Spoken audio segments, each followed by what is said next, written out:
Kisah biarawati pemberani yang selamatkan 83 anak Yahudi. Dua gadis Yahudi dari timur laut Perancis menemukan diri mereka dalam bahaya besar ketika Jerman menginvasi 80 tahun lalu.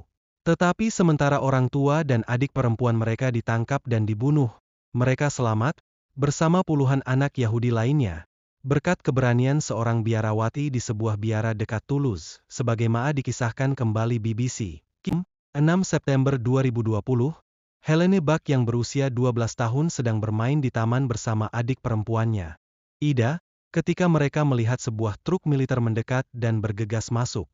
Kedua gadis dan ibu mereka telah meninggalkan rumah mereka di Lorraine, timur laut Prancis, setelah invasi Jerman pada Mei 1940 dan mulai melakukan perjalanan menuju zona bebas di selatan negara itu.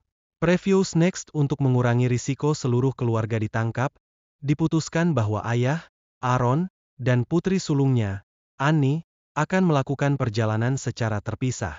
Tetapi ketika Aaron dan Annie ditangkap pada tahun 1941 dan dibawa ke kamp penahanan dekat Tours, ibu Helene menyewa sebuah rumah di dekatnya. Dan mereka masih di sana setahun kemudian, ketika tentara Jerman datang ke jalan raya. Helene dan Ida yang berusia 8 tahun berlari ke dapur untuk memperingatkan ibu mereka. Ibuku menyuruh kami lari, bersembunyi di hutan, kata Helene. Aku sedang menggendong adik perempuanku tapi dia tidak mau ikut denganku. Dia ingin kembali ke ibuku. Aku bisa mendengar suara orang Jerman.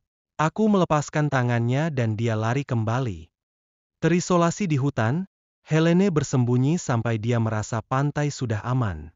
Kemudian dia merangkak kembali ke rumah dan menemukan sejumlah uang yang ditinggalkan ibunya di atas meja. Dia tahu aku akan kembali, katanya. Helene pergi untuk tinggal dengan seorang teman di daerah itu. Dia tidak pernah melihat ibu atau adik perempuannya lagi. Kakak perempuan Helene, Annie, memiliki jalan keluar yang sempit. Setelah setahun di kamp dekat Tours, dia berhasil melarikan diri melalui pagar dan melarikan diri.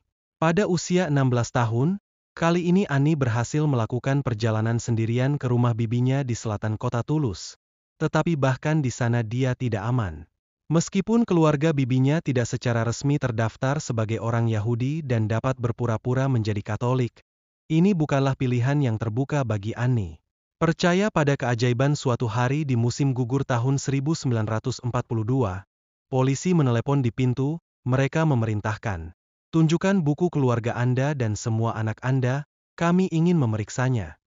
Katanya. Keberuntungan dalam hidup saya adalah sepupu saya, Ida, pergi untuk membeli roti, itulah mengapa kadang-kadang saya percaya pada keajaiban. Jadi bibi saya mengatakan ini adalah Estelle, Henry, Helene dan, sambil menunjuk ke arah saya, Ida. Tidak lama setelah kedatangan Annie di Toulouse, bibinya menerima surat dari Helene, dari tempat persembunyiannya di dekat Tours. Dia kemudian mengatur agar dia bisa diselamatkan. Jadi suatu malam seorang wanita muda dari perlawanan Prancis, Marquise, mengetuk pintu rumah tempat Helene menginap. Dia mengatakan bahwa dia datang untuk mencari saya, untuk melewati garis demarkasi, kenang Helene.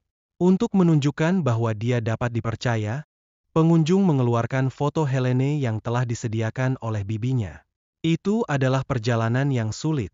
Wanita muda itu memiliki dokumen palsu di mana dia dan Helene digambarkan sebagai siswa, meskipun Helene masih sangat muda.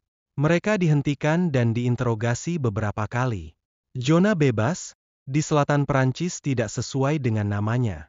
Pemerintah Marsekal Philippe Pétain, yang berbasis di Vichy, mengeluarkan undang-undang anti-Yahudi, mengizinkan orang-orang Yahudi yang ditangkap di Baden dan Alsace-Lorraine untuk diinternir di wilayahnya, dan menyita aset Yahudi.